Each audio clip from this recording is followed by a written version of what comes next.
Assalamualaikum warahmatullahi wabarakatuh. Perkenalkan, kami dari kelompok 1 akan mempresentasikan tugas makalah kami yang berjudul Uang sebagai Tinjauan Perekonomian Islam. Sebelum itu, izinkan saya memperkenalkan anggota kelompoknya terlebih dahulu. Yang pertama saya sendiri, sebagai moderator Adela Pramesti, kemudian Anggun Pitaloka, Nur Syamsia, dan Reva Kurniawan. Oke, langsung saja materi pertama akan dijelaskan oleh Nur Syamsia, kepadanya dipersilahkan. Baik, di sini saya akan membahas pengertian uang. Uang secara umum didefinisikan sebagai berikut. Uang adalah alat penukar atau standar pengukur nilai yang dikeluarkan oleh pemerintah suatu negara berupa kertas, emas, perak, atau logam lain yang dicetak dengan bentuk dan gambar tertentu. Uang adalah media pertukaran modern atau standar satuan untuk menetapkan harga dan utang. Beberapa definisi uang menurut para ahli ekonomi, akan tetapi belum ada kata sepakat tentang definisi yang spesifik.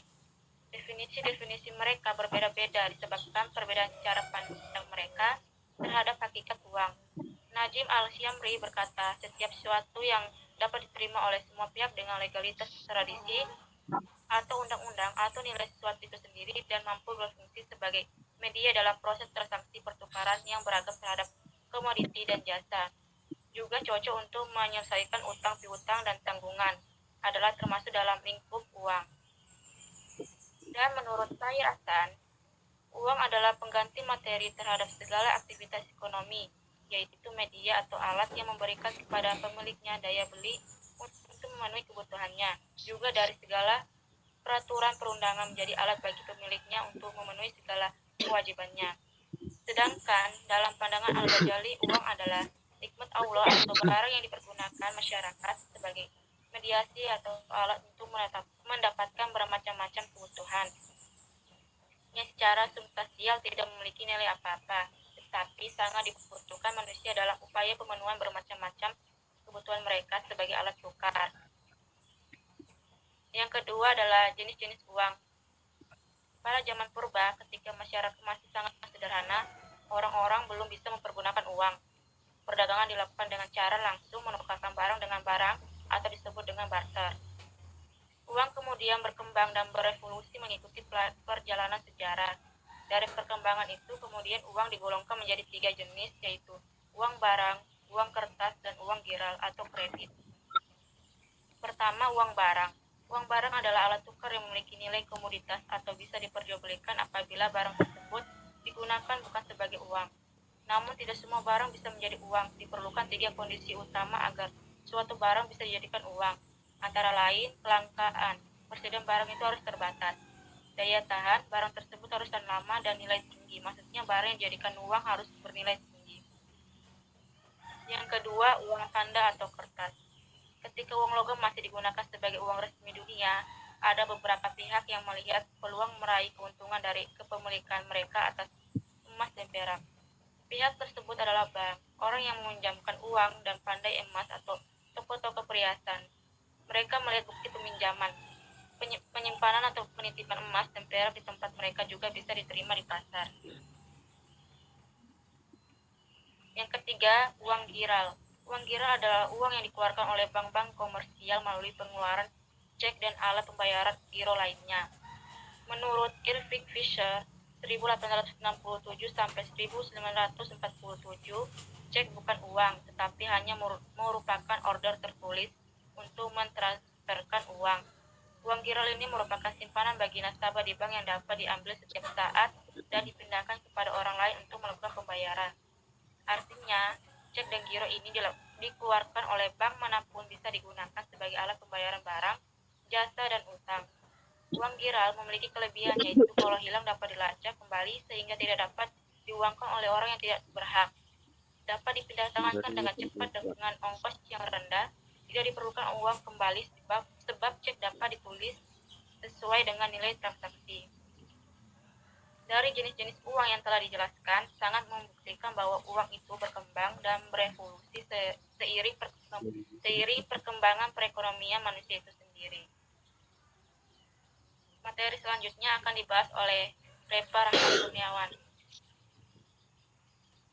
Ya, baik. Ya, baik. Selanjutnya, teori tentang uang. Nah, teori Teori tentang tentang uang ini uang. dibagi menjadi dua Teori tentang bagian. uang ini dibagi menjadi dua Yang pertama, bagian. teori Yang statis. pertama, teori statis. Teori ini disebut statis Teori karena tidak ini disebut mempersoalkan statis perubahan nilai karena yang tidak diakibatkan mempersoalkan perubahan oleh nilai yang perkembangan ekonomi. diakibatkan Yang oleh termasuk perkembangan teori ekonomi.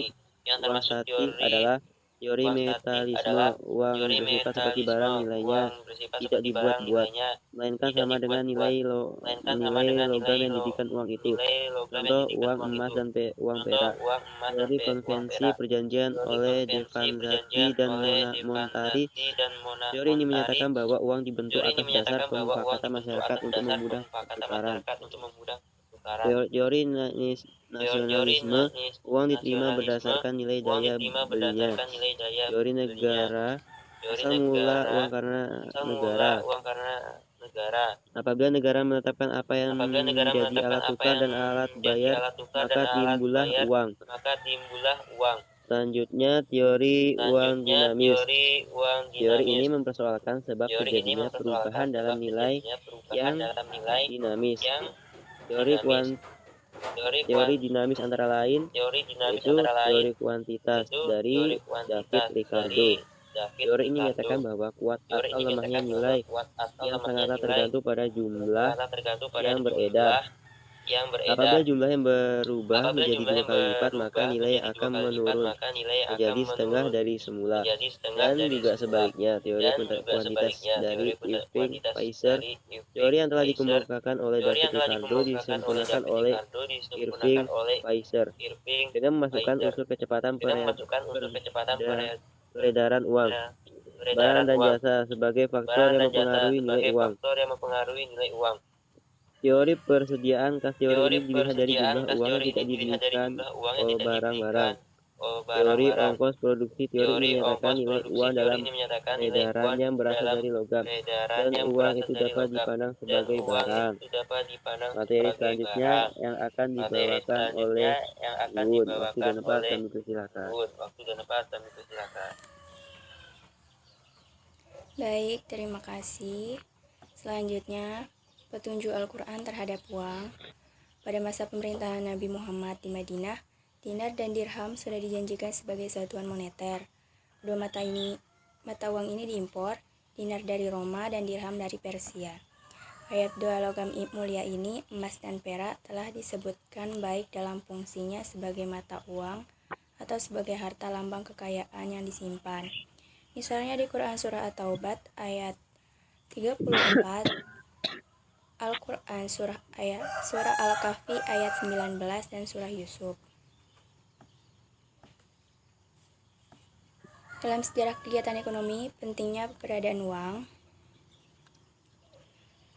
ditegaskan oleh pendapat Rasulullah yang menganjurkan dan menyebutkan bahwa perdagangan yang lebih baik adalah perdagangan yang menggunakan media uang, dinar atau dirham, bukan pertukaran barang atau barter, yang dapat menimbulkan riba ketika terjadi pertukaran barang sejenis yang berbeda mutu. Konsep uang dalam Islam tidak mengenai istilah untuk spekulasi. Islam juga melarang penimbunan yang tidak diproduktifkan, karena hal ini akan mengurangi peredaran uang pada masyarakat. Oleh sebab itu, Islam menjelaskan uang mesti diedarkan sehingga ia dapat keuntungan. Di sisi lain, perekonomian Islam, uang dipandang sebagai flow, di mana uang akan menemukan maknanya jika masuk dalam aliran perekonomian, melalui fungsinya sebagai alat tukar. Semakin cepat uang berputar, akan semakin banyak transaksi yang terjadi pada gilirannya akan mendorong pertumbuhan ekonomi. Flow concept dalam Islam berkaitan dengan fungsi waktu. Selanjutnya, materi fungsi uang dalam sistem konvensional dan sistem ekonomi. Seperti kita ketahui, uang berperan penting dalam perekonomian karena memiliki fungsi sebagai alat tukar, satuan hitung, dan penyimpan kekayaan. Akan tetapi, ada pula yang mengatakan bahwa fungsi uang lainnya yaitu sebagai alat pembayaran tunda. Namun, ada satu hal yang sangat berbeda antara sistem kapitalis dengan sistem Islam dalam memandang uang. Dalam sistem perekonomian kapitalis, uang tidak hanya sebagai alat tukar yang sah, melainkan juga sebagai komoditas. Menurut sistem kapitalis ini, juga dapat memperjualbelikan. Lebih jauhnya lagi, uang juga dapat disewakan.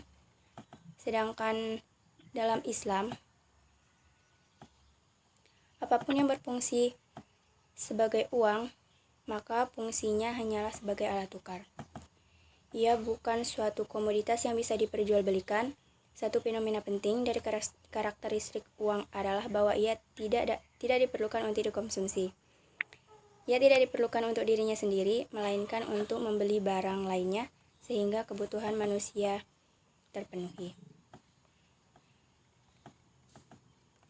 Ketika uang diperlukan sebagai komoditas oleh sistem kapitalis, sehingga berkembanglah apa yang disebut dengan pasar uang. Terbentuknya pasar uang ini menghasilkan dinamika yang khas dalam perekonomian konvensional, terutama dalam sektor moneter. Transaksi di pasar uang ini tidak berdasarkan motif transaksi yang real sepenuhnya, bahkan sebagian besar di antaranya mengandung motif spekulasi. Oleh karena itu, Islam, pandangan yang bersumber dari Allah, mengajarkan untuk memfungsikan uang sebagai alat tukar saja. Maka semakin banyak uang yang beredar, maka semakin banyak pula barang dan jasa yang diproduksi dan diserap pasar. Akibatnya, pertumbuhan ekonomi semakin meningkat, tanpa ada kekhawatiran terjadinya kolaps seperti pertumbuhan ekonomi dalam sistem kapitalis. Al-Ghazali juga mengatakan bahwa memperjualbelikan uang ibarat memenjarakan fungsi uang. Jadi, jika hanya uang terjualbelikan, niscaya hanya tinggal sedikit uang yang dapat berfungsi sebagai uang. Sekian materinya, saya kembalikan ke moderator. Baik, itu saja presentasi dari kami. Jika ada pertanyaan yang ingin diajukan, silakan di-share di grup dan kami akan mencoba untuk menjawabnya. Sekian presentasi dari kami, mohon maaf jika ada kesalahan. Allahumma fiq ila aqwamit. Wassalamualaikum warahmatullahi wabarakatuh. Waalaikumsalam. Waalaikumsalam.